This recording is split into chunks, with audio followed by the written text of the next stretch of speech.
আমরা বিভিন্ন গল্প শুনেছি যেসব ফ্যাক্টরিতে শিশু শ্রম হয়ে থাকে তারা বিভিন্ন প্রোডাক্ট বানায় যেগুলো আমেরিকার সেরা শপিং মলগুলোতে পাওয়া যায়। তারা এসব বানায় আর শিশুদেরকে এসব বানানোর কাজে ব্যবহার করা হয়। কিন্তু যদি শিশুদেরকে এসব থেকে বের করার চেষ্টা করা হয়, তারা কিছু টাকা বরাদ্দ রেখেছে যাতে স্থানীয় গুন্ডারা তাদের ফ্যাক্টরি পাহারা দিতে পারে, যেন শিশুরা কাজ করতে পারে।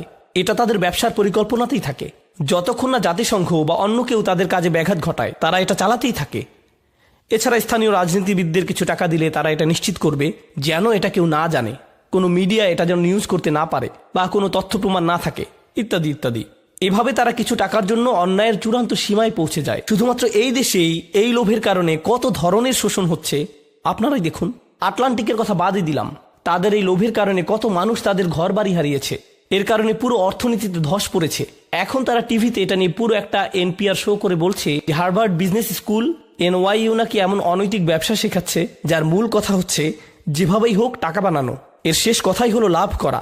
লাভ করতে গিয়ে মানুষের উপকার হোক বা না হোক, দেশের অর্থনীতি ধসে পড়ুক, 10 বছর পরে কি অবস্থা দাঁড়াবে এসব কিছু না ভেবে শুধু নিজের কথা ভাবলেই চলবে। এখন এর বাইরে আরেকটি ব্যাপার চিন্তা করুন, এটা হচ্ছে ডোনাল্ড ট্রাম্প মানসিকতা।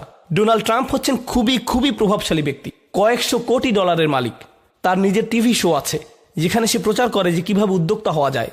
মোদ্দা কথা হচ্ছে সবকিছুর ঊর্ধ্বে তিনি একজন রিয়েল এস্টেট ব্যবসায়ী।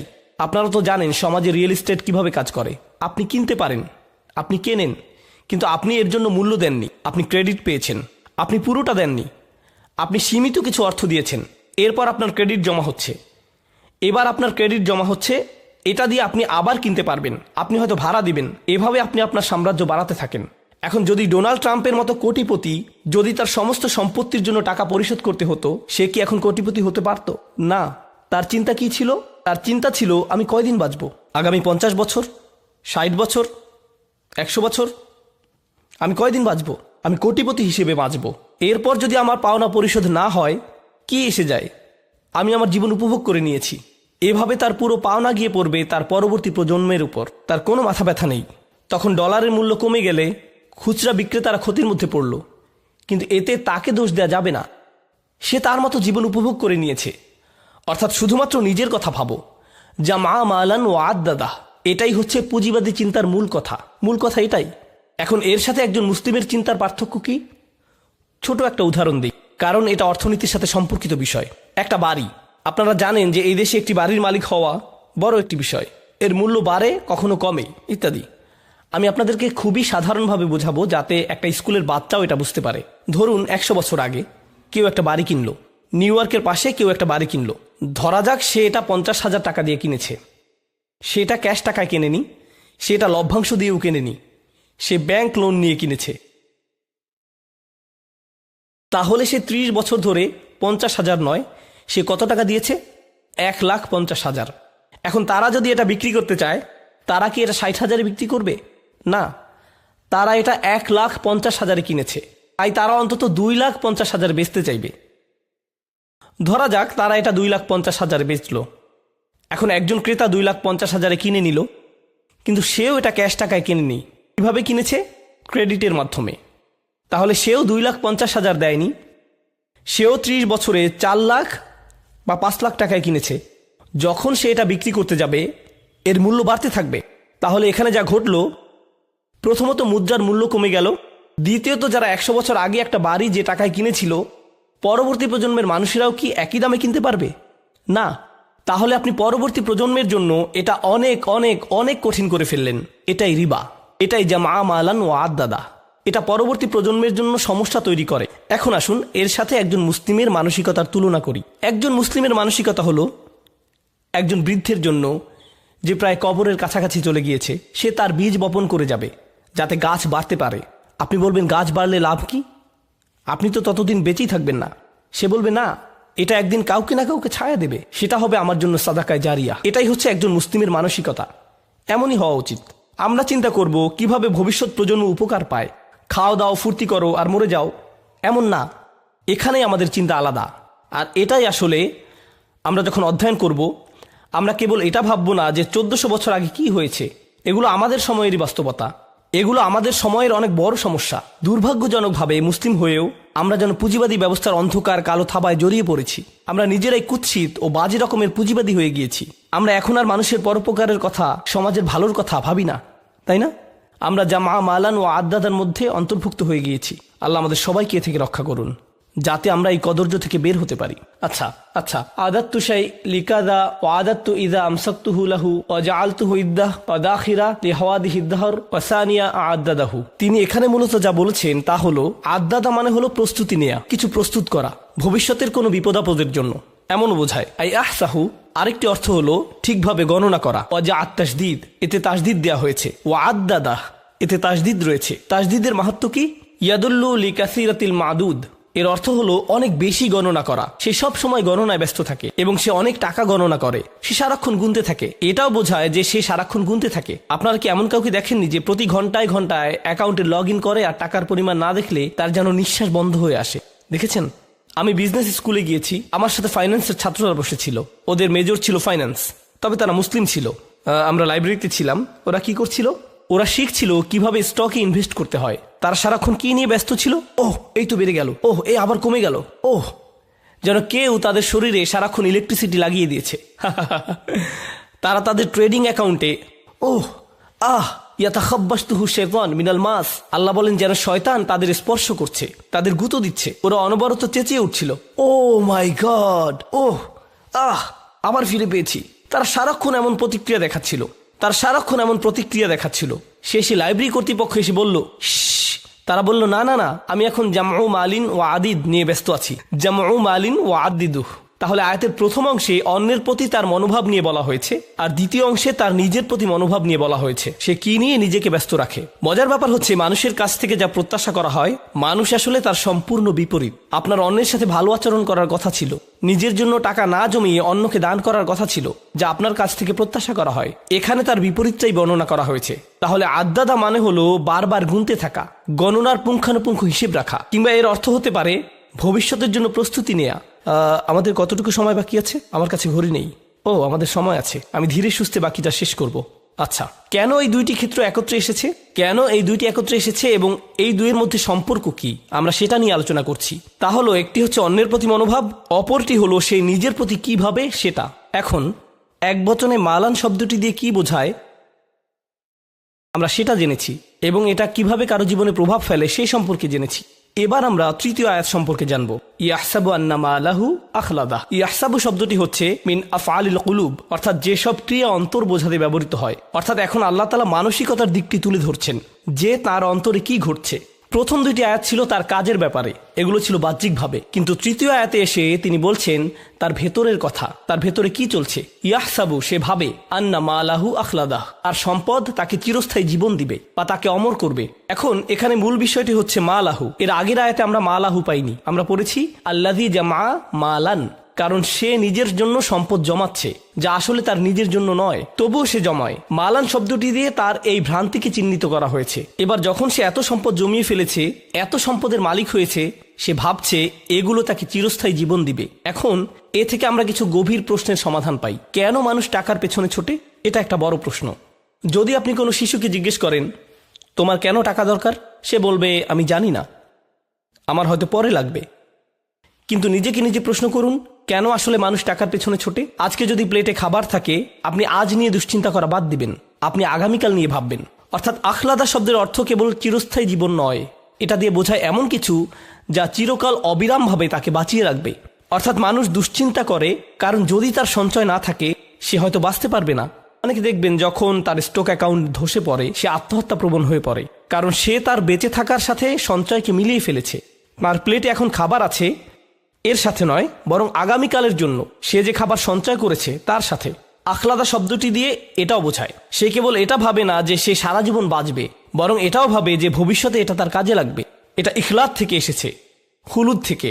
তার ভবিষ্যৎ সুনিশ্চিত হয়ে গিয়েছে কারণ তার সঞ্চয় আছে, সে এত সঞ্চয় করেছে। এখানে আরেকটি ব্যাপার হলো, এই ধারণাটি স্মৃতিস্তম্ভ বানানোর সাথে সম্পর্কিত। দেখবেন মানুষ চায় মানুষ তাকে মনে রাখুক। যে বিষয়গুলোর কারণে মানুষ কাউকে মনে রাখে তার একটি হলো সম্পদ। কেউ যদি পরকালে বিশ্বাস না করে, তার জীবনের শেষ পর্যায়ে সে সাদাকা দেয় না, সে হয়তো মানব কল্যাণে টাকা দেয়, হাসপাতাল, বিশ্ববিদ্যালয়ে টাকা দেয়, যাতে তার নামে স্মৃতিস্তম্ভ তৈরি হয়। এটাই তার জন্য একমাত্র বস্তু যাতে মানুষ তাকে মনে রাখবে। তাই সে অনেক টাকা আয় করে যাতে মানুষ তাকে এসব স্মৃতিস্তম্ভের কারণে মনে রাখে, যেগুলো নিছক পাথর বা মেটালের তৈরি জড়বস্তু দিয়ে বানানো। এই বিষয়টিও কোরআনে বলা হয়েছে। হুদ জাতির বিষয়ে বর্ণনাটি এসেছে। আল্লাহ আযজা ওয়া জাল্লা বলেন, আতাত্তাখিযুনা মাসানিআ লাআল্লাকুম তাখলুদুন, তোমরা ভাস্কর্য তৈরি করছো এই মনে করে যে তোমরা চিরস্থায়ী হবে। এর সাথে চিরকাল বাঁচার সম্পর্ক কি? সম্পর্ক আছে। তাদের নাম, তাদের উত্তরাধিকার, তাদের স্মৃতি চিরকাল থাকবে। এইসব অপ্রয়োজনীয় স্মৃতিস্তম্ভ বানানোর পেছনে এটাই কি কারণ? তারা এইসব বিশাল স্তম্ভ বানাবে যা দিয়ে হাজারো লোককে খাওয়ানো যেত, কিন্তু না, তাদের এটা বানাতেই হবে। তাদের তো এই সবই সুন্দর স্থাপত্যের স্তম্ভ বানাতেই হবে। এটা কিন্তু মুসলিমদের মধ্যেও হচ্ছে। আপনারা বিভিন্ন গরিব মুসলিম দেশেও খুব সুন্দর সুন্দর স্তম্ভ দেখবেন, কিন্তু তাদের এটা বানাতেই হবে, কারণ এগুলো নাকি জাতীয় ঐক্যের প্রতীক। তাহলে যেসব গৃহহীন গরিব মানুষেরা স্তম্ভের পাশে শুয়ে থাকে, তারা কিসের প্রতীক? তারাও কি আপনাদের জাতীয় ঐক্যের প্রতীক? সেখান থেকে কিছু টাকা তাদেরকে দিলে কি হতো? তারা এখন কি করবে? তারা কি সেই স্তম্ভ খাবে? তারা এটা দিয়ে কি করবে? তো এভাবে টাকার অপচয় করা হচ্ছে। আর তারা বলছে এগুলো দিয়ে নাকি তারা তাদের জাতির মানুষদের কাছে চিরকাল বেঁচে থাকবে। এটা আমি আসলে আগেও এটা পড়েছি, আবার পড়ছি। এটা হচ্ছে পিরামিডের প্রতি একজন দার্শনিকের মনোভাব। তিনি এটা লিখেছিলেন। এটা একটা জাদুঘরে পিরামিডের ছবির নিচে লেখা ছিল। তার লেখাটা দেখুন। শান্ত এবং স্বয়ংসম্পূর্ণ, স্থির ও দৃঢ় পিরামিডের প্রতিধ্বনি অনন্তকাল ধরে বাজে। এটা মানুষের বেঁচে থাকার ইচ্ছার হাহাকারকে সংজ্ঞায়িত করেছিল আর সময়ের ঝড়কে ধরতে পেরেছিল। মানুষটা মারা যাবে, অন্তত তার বানানো পিরামিডটি সময়ের ঝড়কে ধরতে পারবে। অনন্তকালের প্রতি এটাই তার আকাঙ্ক্ষা, এটাই তার ইচ্ছা, যেন চিরকাল বেঁচে থাকা যায়। আল্লাহ এই ইচ্ছা মানুষের মধ্যে দিয়েছেন। এই আকাঙ্ক্ষা যদি জান্নাত লাভের প্রতি না হয়, এটা নিশ্চিতভাবেই নিজের ধন সম্পদ দিয়ে এসব স্মৃতিস্তম্ভ বানানোর দিকে যাবে। কিন্তু আকাঙ্ক্ষা থাকবেই। যেমন যে কোনো সুন্দর জিনিসের প্রশংসা করাটা আল্লাহ আমাদের মনে দিয়ে দিয়েছেন। অসাধারণ কোরআন তেলাওয়াত শুনে যদি আপনার ভালো না লাগে, এর মানে আপনি মিউজিকের প্রতি ঝুঁকে পড়েছেন। আকাঙ্ক্ষা কিন্তু থাকবেই। এর গতিপথ ঠিক করে দিতে হয়, এদিকে যাবে নয়তো ওদিকে যাবে। বুঝতে পেরেছেন? এটাই আমরা এখানে শিখছি। তো যারা, বলে রাখি, এটা আমার শিক্ষক ডক্টর আহমদের মন্তব্য। তিনি এই সূরা নিয়ে মন্তব্য করেছেন। তিনি বলেন, দুনিয়ার প্রতি মানুষের দুই ধরনের প্রলোভন থাকে। কোরআনে সাধারণত টাকা এবং সন্তানের কথা বলা হয়েছে, তাই না? আর তাকাসুর ফিল আমওয়ালি ওয়াল আওলাদ। আমরা দেখছি এই সূরায় কিসের কথা বলা হয়েছে? মাল, আওলাদ নয়। তিনি এটা নিয়ে মন্তব্য করেছেন। এটা তার নিজের চিন্তা। তিনি বলেন, আমি আমার জীবনে লক্ষ্য করেছি যাদের সন্তান নেই তারা টাকার প্রতি আরও বেশি মগ্ন হয়ে পড়ে। যদি সন্তান না থাকে, যদি আপনার সন্তান থাকে, আপনার দুটি বিষয় নিয়ে চিন্তা থাকে। কিন্তু যদি আপনার সন্তান না থাকে, তখন আপনি টাকা আয় করা, গণনা করা নিয়ে পুরোপুরি মগ্ন হয়ে পড়েন। আর যারা টাকা নিয়ে এত বেশি চিন্তিত, যদি আপনি তাদেরকে জিজ্ঞেস করেন তারা কেন সন্তান নেয় না, তারা কি কারণ দেখায়? আমি জানি না সন্তানের খরচ চালাতে পারবো কিনা, আমি জানি না আমাদের নিজেদের চলার টাকা আছে, আমি নিশ্চিত নই সন্তানের খরচ চালাতে পারবো কিনা, ভবিষ্যতের কথা ভেবে। যাই হোক, ইয়াহসাবু আন্না মালাহু আখলাদাহ এর তাফসিরে আসি। দাওয়াল আল মালু আমলাহু, তার ধন সম্পদ তার নিরাশা বাড়াবে। ওয়ামান্নাহুল আমানিয়াল বাঈদাহ, এটা তাকে কিছু অলিক কল্পনা দিবে যা বাস্তবতা থেকে অনেক দূরে, ততক্ষণ পর্যন্ত যতক্ষণ না সে নিজেকে গভীরভাবে উদাসীন করে তোলে এবং তার মিথ্যা আশাকে প্রলম্বিত করে। ইয়াহসাবু আন্না মালাহু তারাকাহু খালিদান, সে মনে করে তার সম্পদ তাকে চিরস্থায়ী করবে। ফিদ দুনিয়া লা ইয়ামুত, এই দুনিয়ায় যেন সে কখনো মরবে না। এটা দিয়ে পরকালকেও বোঝানো হয়েছে। সে মনে করে, আর হ্যাঁ, এটা বোঝাটা খুবই জরুরি, এমন অনেকে আছে যারা মনে করে আল্লাহ তাদেরকে এত বেশি দিয়েছেন তাই তারা পরকালেও পার পেয়ে যাবে। হে, আল্লাহ আমাকে এত ভালোবাসেন, তিনি আমাকে এত এত সম্পদ দিয়েছেন, আল্লাহ নিশ্চয়ই পরকালেও আমার জন্য ভালো কিছুই দিবেন। আমাদের অনেকের চিন্তাভাবনা এমন। এটা আসলে খ্রিস্টান প্রোটেস্ট্যান্টদের বিশ্বাসের মূল ভিত্তি। তারা আপনাকে বলবে গড চান যেন আপনি প্রমোশন পান, তিনি চান যেন আপনি বেশি বেশি টাকা কামাতে পারেন, তিনি চান যেন আপনি লোনটা পান, কারণ তিনি আপনাকে ভালোবাসেন। বেশি টাকা কামানো মানে আল্লাহ আপনাকে ভালোবাসেন। এই নিয়ে একটা ঘটনা কোরআনে সূরা কাহফে বর্ণিত হয়েছে। সে ভেবেছে যেহেতু তার বাগানটা বেশি সুন্দর, সেহেতু ওমা আযুন্নুস সাআতা কাইমাতান, আমার মনে হয় না কিয়ামতে আমার আর কোনো সমস্যা হবে। ওয়ালা ইরুদিতু ইলা রাব্বি, যদি কখনো আমার পালনকর্তার কাছে আমাকে পৌঁছে দেওয়া হয়, লা আজিদান্না খায়রাম মিনহা মুনকালাবা, তবে সেখানে এর চাইতে উৎকৃষ্ট কিছু পাবো। আল্লাহ আমাকে শুধু দুনিয়ায় ধন সম্পদ দিবেন না, আখিরাতেও দিবেন। তুমি এখানে গরিব আছো, সেখানেও গরিব থাকবে। এটাই ছিল চিন্তা ভাবনা। বলে রাখি, দুর্ভাগ্যবশত এমন মানসিকতা, বিশ্বাস করুন বা না করুন, আমাদের অনেক মুসলিম ভাইদের মধ্যে ঢুকে গেছে। তারা ভাবে আল্লাহ আমাকে অনেক বেশি ভালোবাসেন, আমাদের থাকার জন্য সুন্দর বাড়ি আছে, ভালো চাকরি আছে, বড় ব্যবসা আছে, পরিষ্কারভাবে বোঝা যাচ্ছে আল্লাহ আমাকে ভালোবাসেন, তিনি আমার মধ্যে এমন কিছু পেয়েছেন যা অন্যদের মধ্যে পাননি। তাহলে আর চিন্তা কি? আল্লাহ আমার সাথেই আছেন। আসলে যেগুলোর জন্য আপনি আল্লাহকে ধন্যবাদ দিচ্ছেন, প্রকৃতপক্ষে এগুলো মূলত একটা পরীক্ষা। কিছু মানুষের জন্য দারিদ্র্য হচ্ছে পরীক্ষা, আর কিছু মানুষের জন্য ধন সম্পদ হচ্ছে পরীক্ষা। দুটোই পরীক্ষা, কোনোটাই আসলে কাউকে কারো চেয়ে এগিয়ে রাখে না। তাই আমি বলছি না যে ধনীদের জন্য পরীক্ষা বেশি আর গরিবরা কম পরীক্ষায় আছে। আমাদেরকে বুঝতে হবে যে দুটোই পরীক্ষা, দুটো অবস্থায় আসলে পরীক্ষা। আল্লাহ আমাদেরকে এই পরীক্ষাকে অনুধাবন করার শক্তি দিন এবং আমাদেরকে এমন একটি জীবন দিন যেন আমরা এই পরীক্ষায় উত্তীর্ণ হতে পারি। ওয়ালাম আন্না আখলাদাহু ওয়াখালাদাহু বিমান ওয়াহিদা। শাওকানি বলেছেন এখানে আখলাদা ও খালাদা শব্দ দুটির অর্থ একই। সুম্মা ফিত তাফসির উজুহু আহাদুহা, কিন্তু তাফসিরে এগুলোকে আলাদাভাবে অর্থ করা হয়েছে। ইয়াতামিলা আইয়াকুন আল মানা তুল আল মাল তাউল আল মাল আমলাহু, এর একটি অর্থ হতে পারে তার ধন সম্পদ তার আশাকে প্রলম্বিত করে, এজন্যই সে ভাবে যে সে চিরকাল বেঁচে থাকবে। আলাম ইয়াকুল ইউখলিদুহু, তিনি এখানে বলেননি যে এটা তাকে চিরস্থায়ী জীবন দিবে। তিনি এখানে বর্তমান বা ভবিষ্যৎকাল ব্যবহার করেননি, তিনি অতীতকাল ব্যবহার করেছেন। লিআন্নাল মুরাদ ইয়াহসাবু হাদাল ইনসান, কারণ এর অর্থ হচ্ছে মানুষ মনে করে আন্নাল মালা দিমনুল্লাহুল খুলুদ ওয়া আতাহুল আমান মিনাল মাউত ওয়া কাআন্নাহু হাকামা ওয়া কাদ ফারাকা মিনহু অলিজালিকা যাকারাহু আল মাদি। তিনি এখানে যা বলেছেন তা হলো এর কারণ হচ্ছে মানুষ মনে করে যেহেতু তার ধন সম্পদ আছে, এই দিয়ে প্রমাণ হয় আমি পার পেয়ে গিয়েছি, আমাকে আর ভবিষ্যৎ নিয়ে ভাবতে হবে না, কারণ আমার টাকা পয়সা আছে। অর্থাৎ আখিরাতের সতর্কতা, ভবিষ্যতের সতর্কতা তাকে ভাবায় না। তার মাথায় শুরুতেই যা আসে তা হলো আমি ঠিক আছি, আমার কোনো সমস্যা নেই, অন্যদের এসবে সমস্যা হতে পারে, আমি পার পেয়ে যাব। কেউ কেউ আবার ভাবে, এই সূরার তাফসিরে মুফতি আহমদ শফি এটা বলেছেন, এটা রেকর্ড করা আছে। তিনি বলেন কিছু মানুষ আছে তারা ভাবে তারা জান্নাত কিনতে পারবে। যখন তাদেরকে সতর্ক করা হয় তারা ভাবে আমার তো অনেক টাকা, যদিও আমি আল্লাহর হুকুম মানছি না, তবে আমি এর একটা ব্যবস্থা করে ফেলবো। সামনের হজে আমি এলিট প্যাকেজে যাব, এলিট প্যাকেজে গেলে কোনো সিকিউরিটি গেটে আমাকে আটকাবে না, এরপর একদম সোজা জান্নাতে চলে যাব, মানে জান্নাত আমার জন্য অপেক্ষা করছে। তো এভাবে সে ফুরু হয়ে যায়, অর্থাৎ ভবিষ্যৎ নিয়ে সে পুরোপুরি অসচেতন হয়ে পড়ে। কল আল হাসান, হাসান বলেন মা রাআইতু ইয়াকিনান, এটা একটা অসাধারণ মন্তব্য। মা রাআইতু ইয়াকিনান লা শাক্কা ফীহি আশবাহু বিশাক লা ইয়াকিনা ফিকাল মাউত। সে ভাবে আমি এ ব্যাপারে নিশ্চিত নই, যেখানে এতে আসলে কোনো সন্দেহ নেই। মানুষ এটা নিয়ে খুবই অনিশ্চিত, যেন এটা কোনো অনিশ্চিত বিষয়। এটা এমন একটি বিষয় যা অবশ্যই ঘটবে, এতে কোনো সন্দেহ নেই। আর মানুষ মনে করে যেন এটা কোনো অনিশ্চিত বিষয়, কখনো ঘটবে না, তারা এটা নিয়ে সন্দেহ করে। সুবহানাল্লাহ। আহাব্বাল মাল হুব্বান শাদীদান, এটা হচ্ছে আয়াতের আরেকটি অর্থ। সম্পদের প্রতি তাদের ভালোবাসা হলো তীব্র ভালোবাসা। হাত্তা তাকাদা আন্নাহু ইন ইনতাকাসা মালিল আমুত, যতক্ষণ না সে ভাবে যে আমার সম্পদ শেষ হয়ে গেলে আমি শেষ হয়ে যাব। ফালিযালিকা ইয়াহফিদুহু মিনান নুকসান ইয়াবকা হাইয়ান, তাই সে তার সম্পদ রক্ষা করে যাতে সে বাঁচতে পারে। ওয়া হাযা গায়রু বাঈদ মিন ইতিকাদিল বাখিল, একজন কৃপণ বা লোভীর মতোই তার চিন্তা ভাবনা বা বিশ্বাস। আন্না হাযা তারিদ বিল আমালিস সালিহ, এটা হচ্ছে ভালো কাজের বিপরীত। ও আন্নাহু হুয়াল্লাযী ইয়াখলুদু সাহিবাহু ফিদ দুনিয়া বিযিকর, আর এটা হচ্ছে ভালো মানুষেরা এটা জানে যে ভালো কাজ করে এটাই তাকে সত্যিকারের চিরস্থায়ী জীবন দেবে, ভালো কাজের প্রচারের মাধ্যমে। ওয়াফি আখিরি নাঈমিল মুকিম, এবং সব কিছুর শেষে সে সুখী জীবন পাবে। এবার এই আয়াতটি নিয়ে আমি আমার নিজের চিন্তাগুলো আলোচনা করে এই সূরাটি শেষ করবো ইনশাআল্লাহ তাআলা। এই সূরার শেষটা অসাধারণ। আল্লাহ আযজা ওয়া জাল্লা 5টি অপরাধের কথা বলেছেন। হুমাজা, লুমাজা, জামা মালান, আদ্দাদা এবং ইয়াহসাবু। আল হুসুব আন্নাল মাল আখলাদাহু, আল হুসবান আন্নাল মাল আখলাদাহু, ইয়াহসাবু আন্নাল মালাহু ওয়া আখলাদাহ।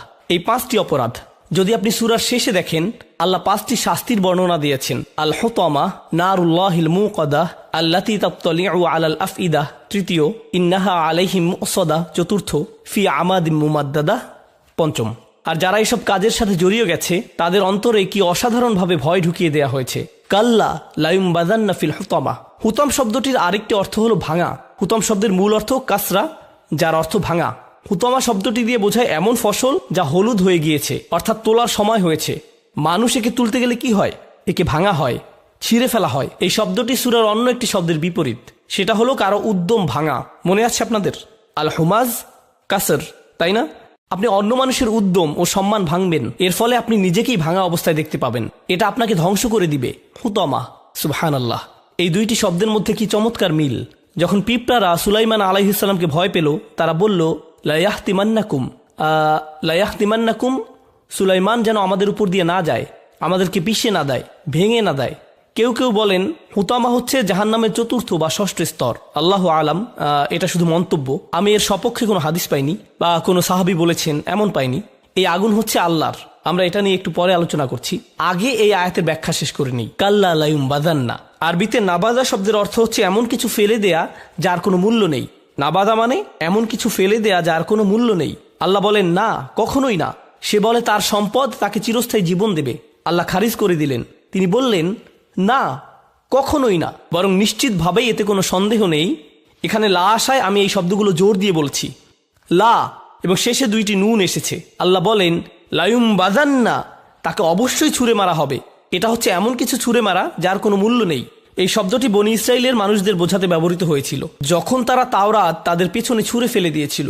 নাবাদা ফারিকুম মিনাল্লাযীনা উতুল কিতাবাল্লাহি ওয়ারাআ যুহুরিহিম, তারা এটা তাদের পেছনে ছুঁড়ে ফেলে দিয়েছিল কারণ তাদের কাছে এর কোনো মূল্য ছিল না। সে মনে করেছে তার কাছে পৃথিবীর সবচেয়ে মূল্যবান জিনিসটি আছে।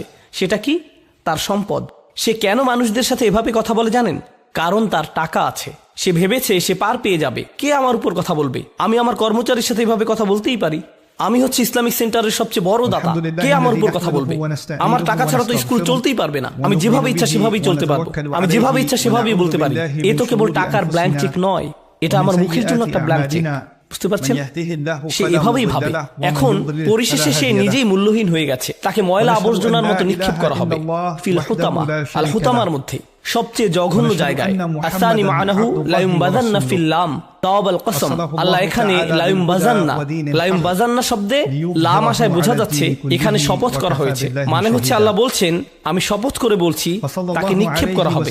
শুধু অবশ্যই অবশ্যই অবশ্যই নিক্ষেপ করা হবে বলেননি, আল্লাহ এখানে সরাসরি শপথ করে বলেছেন। আরেকটি বিষয় হচ্ছে লায়ুমবাযান্না শব্দটি কিছু কিরাতে এভাবে উচ্চারিত হয়েছে লায়ুমবাযান্না। এখানে পার্থক্য কি হলো? লায়ুমবাযান্না দীর্ঘ করে পড়া হয়েছে, তাই না? একটা অতিরিক্ত আলিফ দিয়ে পড়া হয়। দ্বিতীয়ত এর অর্থ হুয়া ওয়া মালুহু, সে এবং তার সম্পদকে নিক্ষেপ করা হবে। তুমি একে এতই ভালোবেসেছো, যাও এর সাথেই থাকো। তুমি কখনোই একে ছাড়তে চাও না, ঠিক আছে, একে আর কখনোই ছাড়তে হবে না।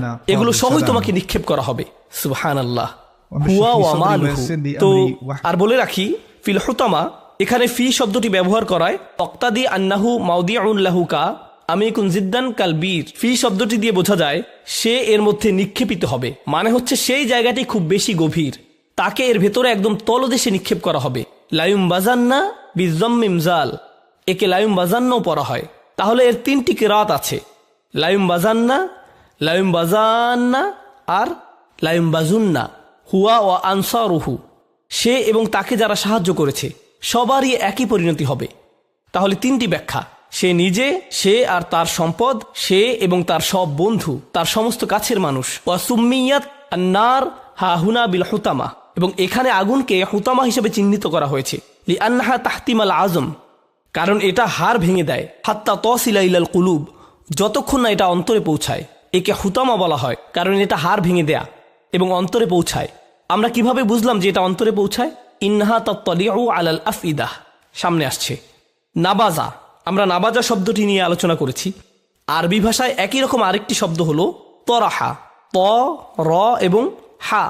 এর অর্থও কোনো কিছু ছুঁড়ে ফেলা, কিন্তু এটা দিয়ে এমন কিছু ছুঁড়ে ফেলা বোঝায় যা মানুষের কাছ থেকে আড়াল করার জন্য ছোড়া হয়। ধরুন আপনি কোনো কিছু ময়লার ঝুড়িতে ফেললেন, এমনভাবে ভেতরে ফেললেন যাতে কেউ দেখতে না পারে, আপনি লুকিয়ে ফেললেন। ও হ্যাঁ, এই শব্দটি ব্যবহৃত হয়েছিল যখন ইউসুফ আলাইহিসসালামের ভাইরা তাকে লুকিয়ে ফেলতে চেয়েছিল। আয়ুত্তর হুহু, এমনভাবে লুকিয়ে ফেলো যাতে কেউ তাকে দেখতে না পারে, এমন কোনো জায়গায় ফেলে দাও যাতে কেউ তাকে না দেখে। এটা এই শব্দের আরেকটি অর্থ। ফি আন্নামা যাকারাহু বিলাফজিন নাবাজ আদাল আলাল ইহানা, তিনি এখানে নাবাজ শব্দটি ব্যবহার করেছেন। এর অর্থ হচ্ছে তাদের জন্য রয়েছে অপমান। লিআন্নাল কাফির কানা ইয়াতাকিদু আন্নাহু মিন আহলিল কারামা, কারণ অবিশ্বাসীরা মনে করত তারা সম্মান পাবে। ক্বালা মাকাতিল হিয়া তাহতামুল ইজাম ওয়া তাকুলুল লুহুম, মাকাতিল বলেন এটা হাড়গোড় ভেঙে দেবে এবং মাংস গলিয়ে দেবে। হাত্তা তাহজিম আলাল কুলুব, যতক্ষণ না এটা অন্তরে পৌঁছায়। এই শব্দটি দিয়ে জাহান্নাম বোঝানোর তাৎপর্য কি? প্রথমত এর কি কি তাৎপর্য আছে তা নিয়ে ইমাম ফখরুদ্দিন আর রাজি রাহমাহুল্লাহ একটা তালিকা করেছেন যে কেন আল্লাহ তাআলা জাহান্নাম না বলে হুতামা শব্দটি ব্যবহার করেছেন। প্রথম পয়েন্ট, আল ইত্তিহাদ ফি সূরা কাআন্নাহু তাআলা ইয়াকুল, এটা সূরার মধ্যে সামঞ্জস্য বিধান করে, যেন আল্লাহ বলছেন ইন কুন্তা হুমাজাতুল লুমাজা ফাউয়ারাকা আলাল হুতামা, যদি তুমি হুমাজা বা লুমাজা হও আমি তোমাকে হুতামায় পাঠিয়ে দেব। তাহলে এটা সূরার মধ্যে সমন্বয় সাধন করে।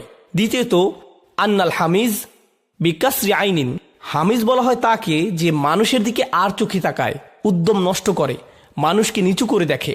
ইয়াদ আকাদরহু, এমনভাবে তাকায় যেন সে তার সম্মান নষ্ট করতে পারে। ফাকুলু তাআলা, আল্লাহ বলেন, ওরা আকা হুতামা ফি হাতমি কাসার, আমি তোমার জন্য হুতামা রেখেছি, কেননা হুতামা দিয়ে ভাঙাও বোঝায়। সুতরাং শব্দটি দিয়ে দুইটি বিষয়কে একত্রে বোঝাচ্ছে। আন্নাল হাম্মাজ আল লাম্মাজ ইয়াকুলু লাহমান নাস, এটা মজার যেহেতু হাম্মাজ ও লাম্বাজ, এই হুমাজা ও লুমাজা মানুষের মাংস খেয়ে ফেলবে, এটাই সত্যি। এটা গীবত ও মানুষকে নিচু করে দেখা, এগুলো মানুষের মাংস খেয়ে ফেলবে। ওয়াল হুতামা আইদান ইসমুল লিন্নার মিন হাইসু ইন্নাহা তাকুলু যিলব ওয়াল লাহম, কারণ হুতামা এটাই করবে। কি করবে? এটা মানুষের মাংস খেয়ে ফেলবে। যেহেতু আপনি মানুষের সম্মান ভক্ষণ করেছেন, এটা আপনার মাংস এবং চামড়া খেয়ে নিবে। এরপর আমার পছন্দের মন্তব্য, সুবহানাল্লাহ, ইমাম ফখরুদ্দিন আল রাজির মেধার তারিফ করতে হয়। বলে রাখি, আকীদা নিয়ে তার কিছু মন্তব্য আছে যা বেশিরভাগ আলেম গ্রহণ করেন না, কিন্তু এতে তার অন্য কাজ প্রশ্নবিদ্ধ হয়নি। ভাষাগত বিশ্লেষণের ক্ষেত্রে তিনি ছিলেন অনন্য ব্যক্তিত্ব। আমরা তার ভালো কাজের তারিফ করব, আর যার সাথে আমরা একমত হতে পারিনি তার জন্য আমরা আল্লাহর কাছে দোয়া করব যেন তিনি তার ভুলগুলোকে ক্ষমা করে দেন। কোন আলেম ভুলের ঊর্ধ্বে? নবীজি সাল্লাল্লাহু আলাইহি সাল্লামের পরে? আপনি যদি বলেন যে ইনি এই ভুল করেছেন, তিনি সেই ভুল করেছেন, অন্যের ভুল ধরার আগে খেয়াল করে দেখুন গত সপ্তাহে আপনি কি কি ভুল করেছেন। এই আলেমগণ তাদের পুরো জীবন ব্যয় করেছেন দিন শেখার জন্য। যদি তারা এমন কিছু বলেনও যা বেশিরভাগ আলেম গ্রহণ করেননি, আমরা একে উপেক্ষা করব। আমরা আল্লাহর কাছে দোয়া করব যেন তিনি তার ভালো কাজগুলো সামনে নিয়ে তার ভুলগুলোকে উপেক্ষা করেন। এই মন্তব্যটি দেখুন, এটা পরে আমি স্তব্ধ হয়ে গিয়েছি। খুদ ওয়াহিদাম মিন্নি বিল ইসনাইনি মিনকা কাআন্নাহু, যেন আল্লাহ বলছেন দুইটি অপরাধের বিনিময়ে আমার কাছ থেকে একটি জিনিস নাও। তিনি কি বলছেন? তোমরা হুমাজা ও লুমাজার কারণে আমার কাছ থেকে হুতামা নাও, তোমার এই দুইটি কাজের বিনিময়ে আমার কাছ থেকে হুতামা নাও। ফায়াকুল কাইল কাইফা ইয়াফিল ওয়াহিদ বিল ইসনাইন, কিভাবে দুইটি অপরাধের জন্য একটি শাস্তি হতে পারে? দুইটির জন্য দুইটি শাস্তি হওয়া উচিত, কিন্তু এখানে দুইটির জন্য একটি শাস্তির কথা বলা হয়েছে। ফাকাল ইন্নামা তাকুল, যেন আল্লাহ বলছেন হাযা লিআন্নাকা লা তা'রিফু হাযাল ওয়াহিদ, তুমি এটা বলছো কারণ হচ্ছে তুমি জানোই না এটা কি। আর এজন্যই আল্লাহ বলছেন ওমা আদরাকা মাল হুতামা, কিভাবে তুমি জানবে হুতামা কি? তিনি এখানে প্রশ্ন ছুড়ে দিয়েছেন। আপনি বলতেই পারেন দুইটির বদলে কিভাবে একটি শাস্তি হয়। আপনার কোনো ধারণাই নেই আপনি কি নিয়ে কথা বলছেন। তাই তিনি বলছেন ওমা আদরাকা মাল হুতামা। অসাধারণ। হুতামা মানে ভাঙা, মোচড়ানো, বাঁকানো। হাতুম হচ্ছে এমন বাতাস যা কিছুকে ভেঙে দেয় বা আকৃতির পরিবর্তন করে দেয়। এটা দিয়ে দুমড়ে মুচড়ে ফেলা বা চূর্ণ বিচূর্ণ করাও বোঝায়। এবার অমা আদরাকা মাল হুতামা, তুমি কি অনুধাবন করেছো? অমা আদরাকা বাংলায় এমন অর্থ দাঁড়াবে তুমি কিভাবে ন্যূনতম আন্দাজ করবে, অথবা বলা যেতে পারে তুমি কখনোই জানবে না হুতামা কি। এর পরবর্তী আয়াতেই বলা হয়েছে কেন তুমি কখনোই জানবে না যে হুতামা কি। আল্লাহ বলেন নারুল্লাহ, আল্লাহর আগুন। মুংকদা শব্দে যাওয়ার আগে এই শব্দ দুইটি কেন গুরুত্বপূর্ণ আরও পরিষ্কারভাবে ব্যাখ্যা করছি। না কতাল্লাহ শব্দটি আপনার মনে আছে? না কতাল্লাহ আল্লাহর উট। নাক শব্দের পরে আল্লাহর নামটি যোগ করার কারণে আল্লাহ বোঝাচ্ছেন যে এই উটটি অন্য কোনো উটের সাথে তুলনা করা যাবে না। অমুক উটের সাথে তমুক উটের তুলনা হতে পারে, কিন্তু আল্লাহর উটের সাথে অন্য কোনো উটের তুলনা হবে না। আমি যদি আগুন ধরাই, এর সাথে অন্য একজন যদি বেশি ফুয়েল নিয়ে আগুন ধরায় বা অনেকে মিলে যদি আগুন ধরায়, এর সাথে তুলনা হতে পারে। তাদের হয়তো আগুন ধরানোর জিনিস আছে, বড় জায়গায় অনেক তেল দিয়ে বিশাল আগুন জ্বালালো, এটা তুলনা করা যায়। কিন্তু আল্লাহর আগুন, এই শব্দ দুইটি দিয়ে কি বোঝা যায়? এর সাথে কখনোই অন্য কোনো আগুনের তুলনা হবে না। শুধুমাত্র বলা যেতে পারে যে এটা হচ্ছে এমন আগুন যা আল্লাহ বিশেষভাবে প্রস্তুত করেছেন। তাহলে এখানে আল্লাহ শব্দটি দিয়ে তিনি একে অতুলনীয় করেছেন। এর ফলে আগের আয়াতটিও যথাযথ হয়েছে। কিভাবে তুমি এটা আন্দাজ করবে? কারণ এটা আল্লাহর আগুন। পৃথিবীর কোনো আগুন তোমাকে ন্যূনতম ধারণাও দেবে না যে এটা কেমন আগুন। নারুল্লাহ। এরপর তিনি বলেন আল মুকদা। আল মুকদা হচ্ছে ইসমে মাফউল, ইসমে ফাইল হচ্ছে মুকিদাহ। মুকদা ইসমে মাফউল, তো এটা হচ্ছে আউকদা ইউকিদু ইকাদ থেকে আল মুকদা, অর্থ যা জ্বালানো হয়েছে। এর সাথে আল্লাহর নাম জুড়ে দেওয়ায় বোঝা যাচ্ছে আল্লাহ নিজেই এটা জ্বালিয়েছেন, এটাই বোঝা যাচ্ছে, কারণ আল্লাহ নিজেই। তাহলে আল্লাহর আগুন যা জ্বালানো হয়েছে মানে এই আগুন যা আল্লাহ নিজেই জ্বালিয়েছেন, এটা হচ্ছে প্রথম পয়েন্ট। দ্বিতীয় পয়েন্ট হচ্ছে এখানে আল্লাহ সুবহানাহু ওয়া তাআলা জ্বালানোর কাজটিকে বিশেষভাবে বলেছেন, মানে তিনি জ্বালিয়েছেন। তার চাইতে জ্বালানোকে বিশেষ গুরুত্ব দিয়েছেন। আল্লাহ শব্দটি দিয়ে তিনি নিজের কথা বলেছেন, কিন্তু আগুনের কথা এসেছে ইসমে মাফউলে। তিনি এখানে বলেননি নারুল্লাহিল মুকিদ, কারণ মুকিদ বললে এটা আল্লাহকে সম্পর্কিত করত, এমন আগুন যা আল্লাহ জ্বালিয়েছেন। কিন্তু না, আল্লাহর আগুন যা জ্বালানো হয়েছে। তাহলে চিন্তা করুন এটা কতটা ভয়ঙ্কর হতে পারে। তাহলে এটা আপনাকে আগুন নিয়ে ভাবতে বাধ্য করছে। এরপর আল মুকদা শব্দটি নিয়ে ইবনে ফারিস বলছেন ইকদ কালিমাতুন তাদুল্লু আলাস্তিয়ার ইন্নার, এটা দিয়ে আগুনের ফুলকি বোঝাচ্ছে, এত বড় আগুন যা দিয়ে অনেক ফুলকি বের হচ্ছে। আম্মা কুলহু তাআলা নারুল্লাহ ফাল ইদাফা লিত্তাখফিম আই হিয়া নারুন লাকাসাইরিন নিরান। নার শব্দের সাথে আল্লাহকে সম্পর্কিত করার কারণ হলো এর বিশালত্ব বোঝানো, যাতে আপনি বুঝেন এটা হচ্ছে লাকাসাইরিন নিরান, এটা অন্য কোনো আগুনের মতো নয়। আল মুকদা আল্লাতি লা তাহমিতু আবাদান, মুকদা দিয়ে এমন আগুন বোঝায় যা কখনোই নিভে যাবে না। আইয়ুল মুকদা বি আমরিহি আও বি কুদরাতিহি, এটা অসাধারণ। মুকদা দিয়ে দুটি বিষয় বোঝায়। প্রথম, এটা আল্লাহর নির্দেশে জ্বালানো হয়েছে, আল্লাহ হুকুম করেছেন তাই এটা জ্বলছে। আও বি কুদরাতিহি, মানে আল্লাহ একে এমন সৃষ্টি করেছেন যেন এটা এভাবে জ্বলে থাকে। এজন্য এখানে ফেলের বদলে ইসিম ব্যবহৃত হয়েছে। নারুল্লাহি আল্লাতি ইউকাদাত আল্লাতি তুকদ, ফেল ব্যবহৃত হতে পারত, কিন্তু মুকদা দিয়ে বোঝা যায় এটা জ্বলে থাকে, এটা এভাবে জ্বলে থাকে, এটা কখনোই নেভে না। যারা আগুন জ্বালাতে পারেন বলুন তো জ্বালানোর পরে কি হয়? এটা এক সময় নিভে যায়। কিন্তু মুকদা শব্দটি ব্যবহার করে আল্লাহ এখানে অসীম আগুন বুঝিয়েছেন। সুবহানাল্লাহ। আল্লাতি তাত্তালিউ আলাল আফইদা, যা উদিত হয় বা ধীরে সুস্থে বেয়ে ওঠে। আরবিতে তলা শব্দটির অর্থ সূর্যোদয়, মসৃণভাবে উদিত হওয়া এমন বোঝায়। কিন্তু ইত্তালা শব্দটি ব্যবহৃত হয় পাহাড়ে ওঠা বোঝাতে, যা কষ্টসাধ্য, ধাপে ধাপে উঠতে হয়। এটা এমন আগুন যা একটু একটু করে আপনাকে গ্রাস করবে, এরপর আরেকটু, ধাপে ধাপে এটা আপনার ভেতরে পৌঁছাবে, ঠিক যেভাবে পর্বতারোহীরা পাহাড়ে ওঠে। এটাই ইত্তালা। আল্লাতি তাত্তালিউ মানে এটা বারবার হবে। এখানে যদি অতীতকাল ব্যবহৃত হতো ইত্তলাআত, তাহলে এটা একবারই হতো। তাত্তালিউ মানে একবার হবে, শেষ করে আবার শুরু হবে, আবার শেষ করে আবার শুরু হবে। এই ইস্তিমরার ফিল ফেইল দিয়ে অনবরত হওয়া বোঝায়। কেন অন্তরে এমন হবে? লোভের কারণে, হুমাজার কারণে, লুমাজার কারণে, সম্পদ চিরস্থায়ী হবে এমন মনে করার কারণে। এসব মূলত কোথায় থাকে? মানুষের অন্তরে। মানুষের অন্তরে অন্য কারোর জন্য হিংসা হয় কিংবা লোভ হয়ে থাকে। এটা নয়, এটা। যেহেতু এতে করে অন্তর পুড়ে যায়, সত্যিকার অর্থে অন্তরে জ্বলে পুড়ে যায়, তাই আমরা এখানে নয় শব্দটি ব্যবহার করব। কেননা ফুয়াদ শব্দটি দিয়ে বোঝায় কারো অন্তর পুড়ে গেছে, মানে এমন মাংসের টুকরা যা আগুন দিয়ে আচ্ছন্ন রয়েছে। এটাই এর আক্ষরিক অর্থ। মূলত রূপকভাবে বলা হলেও এখন এটা রূপক অর্থে নয়, আক্ষরিকভাবেও এটা ফুয়াদ। তাহলে আল্লাতি তাত্তালিউ আলাল আফইদা ফালাম আন্নাহু তাআলাল জাবাল আত্তালা আলাইহি, আপনি সহজে পাহাড়ে উঠতে পারেন, আবার কঠিনভাবে উঠতে পারেন। ইদা আলাহু, যখন কেউ এর উপরে উঠে যায়। সুম্মা ফি তাফসিরিল আয়া উইজহান, এই আয়াতের তাফসিরে আমরা দুইটি বিষয় দেখতে পাই।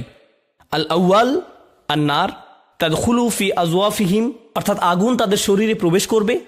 হাত্তা তাসিলা ইলা সুদুরিহিম, যতক্ষণ না এটা তাদের বুকের ভেতরে প্রবেশ করে। ওহুম তাত্তালিউ আলাল আফইদাতিহিম, এরপর এটা অন্তরে পৌঁছে যাবে। ওয়ালা শাই ফি বাদানিল ইনসান আলতাফ মিনাল ফুয়াদ, মানুষের শরীরে ফুয়াদের চেয়ে সূক্ষ্ম ও গভীর কোনো কিছু নেই।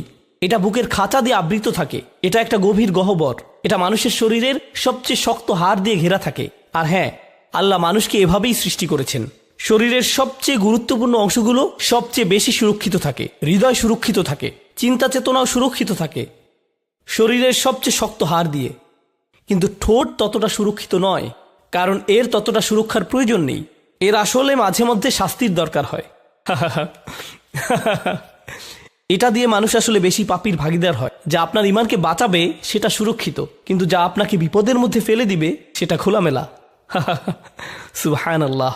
যাই হোক, ফুয়াদ শব্দের আরেকটি অর্থ হচ্ছে অন্তরের সবচেয়ে গভীরতম জায়গা। এটাও গুরুত্বপূর্ণ, ভাষাগতভাবে সবচেয়ে গভীর, অন্তরের সবচেয়ে গভীরতম জায়গা। ওয়ালা আসাদ্দু তাআল্লু মানমিনহু বিআদনা বিআদান ইউমাসুহু, এটা এমন জায়গা যেখানে সবচেয়ে বেশি কষ্ট অনুভূত হয়।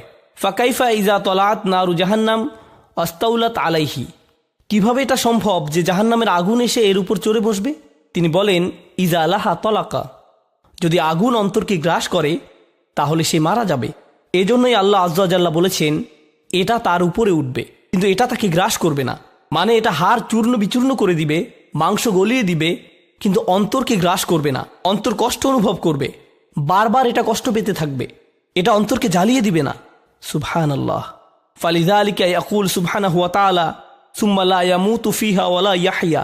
এজন্যই সে এতে মারা যাবে না, কারণ অন্তরকে গ্রাস করলে সে মরে যাবে, তাই এটা বারবার অন্তরকে কষ্ট দিতে থাকবে। এই আয়াতের ব্যাপারে আরেকটি গুরুত্বপূর্ণ মন্তব্য, ওয়া ইয়াজুজ আন ইউখাস আল আফইদা লিআন্নাহা মাওয়াতিনুল কুফর। আল্লাহ এখানে আফইদাহ ফুয়াদ শব্দটি বিশেষভাবে বলেছেন, কারণ এটাই অবিশ্বাসের মূল জায়গা। অল আকাইদিল ফাসিদাহ এবং ভ্রান্ত বিশ্বাসের, অনিয়াতিল খাবিসাহ এবং অশ্লীল চিন্তার। ইন্নাহা আলাইহিম মুসদাহ শব্দগুলো লক্ষ্য করুন। ইন্নাহা আলাইহিম সহজ ভাষায় এটা বিশেষভাবে তাদের জন্য। আলাইহিম শব্দটি আগেই নিয়ে আসা হয়েছে। সাধারণভাবে বলা হয় ইন্নাহা মুসদাতুন আলাইহিম, কিন্তু এখানে আলাইহিম শব্দটি আগে এসেছে। একে বলা হয় তাকদিম, তাকদিম আল জার ওয়াল মাজরুর, তাই এটা আগে এসেছে। এর মানে হলো এরা হলো তারা যাদের জন্য বিশেষভাবে মুসদা প্রস্তুত করে রাখা হয়েছে। এটা তাদেরকে বেষ্টিত করে থাকবে। এই শাস্তি তাদের জন্য বিশেষভাবে রাখা হয়েছে। তাহলে এটা জাহান্নামের সবার জন্য নয়, বরং সেই মানুষদের জন্য বিশেষ শাস্তি, বরং এই মানুষদের জন্য এই বিশেষ শাস্তি। এবার আউসাদা বা ইসাদ শব্দটির অর্থ এমন খাঁচা যেখানে পশু পাখিরা বন্দী থাকে, এমন একটা উঁচু দেয়াল যা বেয়ে পশুরা উঠতে পারে না, এটাই হচ্ছে মুসাদ। বা এর আরেকটি অর্থ হলো কোনো কিছু উল্টো করে রাখা। যেমন ধরুন আপনার কিছু খাবার আছে, আপনি তা প্লেট দিয়ে ঢেকে রাখলেন যাতে কিছু এসে খাবারের উপর না পড়ে, এটাকে ইসাদ বলা হয়, কিছু ঢেকে রাখা বা ঢাকনা দেয়া। এজন্যই আল্লাহ বলেছেন কুল্লামা আরাদু আইয়াখরুজু মিনহা উইদু ফিহা, তারা যতবার এ থেকে বের হতে চাইবে তারা আগের জায়গায় ফিরে আসবে, কারণ এটা ঢাকনা দিয়ে ঢাকা, তাদের উপরে ঢাকনা দিয়ে ঢাকা থাকবে। মুসদা আলামিয়াকুল মুতবাকা, মুতবাকা শব্দটি দিয়েও ঢাকনা দিয়ে ঢাকা বোঝায়, কিন্তু তিনি এখানে মুতবাকা ব্যবহার করেননি, তিনি মুসদা ব্যবহার করেছেন। লিআন্নাল মুসদা হিয়াল আবওয়াব আল মুগলাকা। এটা অসাধারণ, কারণ মুসদা দিয়ে বোঝা যায় যার দরজা বন্ধ, সেখানে দরজা আছে কিন্তু সেগুলো বন্ধ। কিন্তু এখানে যদি মুতবাকা হতো তার মানে সেখানে কোনো দরজা নেই, এটা এমন ঢাকনা যা খোলা যায় না, কিন্তু মুসাদা খোলা যায়, এর দরজা আছে। তাহলে এতে কিসের সম্ভাবনা থাকে? তাহলে আসুন দেখি কিভাবে। আন্নাহু লাউ শাআ ইয়াজআল যালিকার মাউত বিহাইসু লা ইয়াকুল লাহুল বাব লাকিন্নাহু বিল বাব। তিনি এমন কিছু বলতে পারতেন যাতে দরজা নেই, কিন্তু তিনি এমন শব্দ ব্যবহার করেছেন যাতে দরজা আছে। ইয়াজকুরুহুমুল খুরুজ, পালানোর পথ রাখার কারণ হলো ফাইয়াজিদু ফি হাসরাতিহিম, কারণ এটা তাদের অনেক উঁচুতে, যা আমরা পরবর্তী আয়াতেই পাই। তারা দরজার খোঁজ করতে থাকবে যা তাদের হাসরা বাড়িয়ে দিবে, তাদের আফসোস। দেখুন, যদি কোনো সম্ভাবনা না থাকে আমরা আশা ছেড়ে দিই, কিন্তু এখানে দরজা দেখা যাচ্ছে আর সেখানে যাওয়ার আশা কষ্ট বাড়িয়ে দিচ্ছে। তাই আল্লাহ তাদের মানসিক কষ্ট বোঝানোর জন্য মুসাদা শব্দটি ব্যবহার করেছেন। ওয়ালাম ইয়াকুল মুসাদাতুন আলাইহিম, তিনি এখানে মুসাদাতুন আলাইহিম বলেননি, তিনি বলেছেন আলাইহিম মুসাদা। ইউফিদু আন্নাল মাকসুদ আওয়াইলান কাউনুহুম বিহাযিহিল হালাহ। এর একটি মাহাত্ম্য হলো যাতে তারা উপলব্ধি করে যে তারা কেমন অবস্থায় থাকবে। মুসাদা কে বিশেষ না করে তিনি তাদের অবস্থাকে গুরুত্ব দিয়েছেন। পরিশেষে শেষ আয়াত ফি আমাদিম মুমাদ্দাদা। আমাদ অর্থ হলো খুঁটি, আরবি ভাষায় মাদ শব্দটি দিয়ে বোঝায় লম্বা করা। মাদ্দাদা তামদিদ, এটা হচ্ছে বাবে তাফঈল, এখান থেকে ইসমে মাফউল হলো মুমাদ্দাদ। মুমাদ্দাদা হচ্ছে স্ত্রীবাচক শব্দ, মুমাদ্দাদা হচ্ছে স্ত্রীবাচক শব্দ, কারণ এটা ভগ্ন বহুবচনের একটি বিশেষণ। জামউ তাকসির, এক বচনে আমুদ, সেখান থেকে আমাদ। যাই হোক, আমাদিম মুমাদ্দাদা অর্থ লম্বা খুঁটি। মাদ্দাহ মানে লম্বা করা, মাদ্দাদা মানে চূড়ান্তভাবে লম্বা করা, যতখানি সম্ভব ততখানি লম্বা করা। আল আমুদ কুল্লা মুস্তাতিলিন মিন খাসাব আও হাদিদ। আমুদ শব্দটি ব্যবহৃত হয় এমন স্তম্ভ বা খুঁটির জন্য যা কাঠ বা লোহা দিয়ে বানানো। ওয়াহুয়া আসলুল বিনা, আর এটা হচ্ছে কোনো গঠনের মূল, অর্থাৎ পুরো গাঁথনি এর উপর নির্ভর করবে। আমুদুল বাইত, আরবরা বলতো ইউকল আমুদুল বাইত, তারা বলতো বাড়ির খুঁটি। লিল্লাযী ইয়াকুমু বিহিল বাইত, লিল্লাযী ইয়াকুমু বিহিল বাইত, এর উপরেই পুরো বাড়ি দাঁড়িয়ে থাকে, অর্থাৎ এটা ধসে পড়লে পুরো বাড়ি ধসে পড়বে। অফি বিমানা আলবা ইন্নাহা আলাইহিম উসদাহ বিআমাদিম মুমাদ্দাদা আলাইহা। আয়াতের শুরুতে ফি এবং মাঝে বা আসায় এর অর্থ দাঁড়াচ্ছে তারা শুধু এর ভেতরে নয়, এই খুঁটির কারণে তারা এর ভেতরে আটকে পড়েছে। মানে হচ্ছে এই খুঁটিগুলো ধাতু দিয়ে তৈরি, কিন্তু এগুলো এতটাই উত্তপ্ত যেন এগুলোও জ্বলছে। যদি এগুলো সাধারণ কোনো খুঁটি হতো তাহলে আপনি কি করতেন? এগুলো বেয়ে ওঠার চেষ্টা করতেন। প্রথমত এগুলো অনেক লম্বা, তার উপর এগুলো প্রচন্ড গরম, তার মানে এগুলো ধরার চেষ্টা করলে আপনি আরো কষ্ট পাবেন। যাই হোক, পরিশেষে সূরা শুরুর সাথে এর শেষের যে মিল রয়েছে তা নিয়ে বলে শেষ করবো ইনশাআল্লাহ। এই সূরাটি শুরু হয়েছে দুর্ভোগের শব্দ দিয়ে, এটা হচ্ছে ওয়াইল, এটা দিয়ে সূরাটি শুরু হয়, আর শেষে এই ওয়াইলের পুরো ব্যাখ্যা দিয়ে সূরাটি শেষ হয়েছে। এটা কি এবং এটা কতটা ভয়াবহ হতে পারে, আল্লাহ আযজা ওয়া জাল্লা এর ভয়াবহ রূপটি তুলে ধরেছেন, যেখানে মানুষকে নিক্ষেপ করা হচ্ছে আর তাদের মাথার উপর এত উঁচু উঁচু খুঁটি, উঁচু ছাদের কাছে তারা কি দেখবে? দরজা, কিন্তু তারা কখনোই সেই দরজার কাছে যেতে পারবে না, কারণ এই খুঁটিগুলোর ধরা এত সহজ নয়। কিন্তু তারা কখনোই সেই দরজার কাছে যেতে পারবে না, কারণ এই খুঁটিগুলো ধরা এত সহজ নয়। তারা এটা স্পর্শ করতেই পারবে না, এটা ধরতে গেলে তাদের যন্ত্রণা আরো বেড়ে যাবে। আল্লাহ আযজা ওয়া জাল্লা আমাদেরকে এই থেকে রক্ষা করুন। পরিশেষে এই সূরা শুরুতে আল্লাহ আযজা ওয়া জাল্লা কুল শব্দটি ব্যবহার করেছেন, যার অর্থ কেউ যেন না ভাবে যে সে এই শাস্তি থেকে মুক্তি পাবে, আমরা যেন এই শাস্তি নিয়ে ভীত হই। তাই আমি বলি যে আমি এটা সূরা শুরুতে বলেছি আর শেষেও বলছি, এটাই কোরআনের শেষ সতর্কতা। শেষ বলতে বোঝাচ্ছি যে এর মাধ্যমেই কোরআনে শেষবারের মতো সতর্ক করা হয়েছে। একই সাথে এতে বেশ কিছু চরম পরিণতির কথা বলা হয়েছে, যা আপনারা এতক্ষণ শুনলেন। আল্লাহ আযজা ওয়া জাল্লা আমাদের অন্তরে জাহান্নামের আগুনের ভীতি দিয়ে দেন, জাহান্নামের মতো নিকৃষ্ট একটি জায়গা যেন আমাদের কখনো দেখতেও না হয়। আল্লাহ আযজা ওয়া জাল্লা আমাদেরকে এবং আমাদের পরিবারকে জাহান্নামের আগুন থেকে রক্ষা করুন। বারাকাল্লাহু লি ওয়া লাকুম ফিল কুরআনিল হাকিম ওয়া নাফা'নি ওয়া ইয়্যাকুম বিল আয়াতি ওয়া যিকরিল হাকিম। আসসালামু আলাইকুম ওয়া রাহমাতুল্লাহি ওয়া বারাকাতুহু।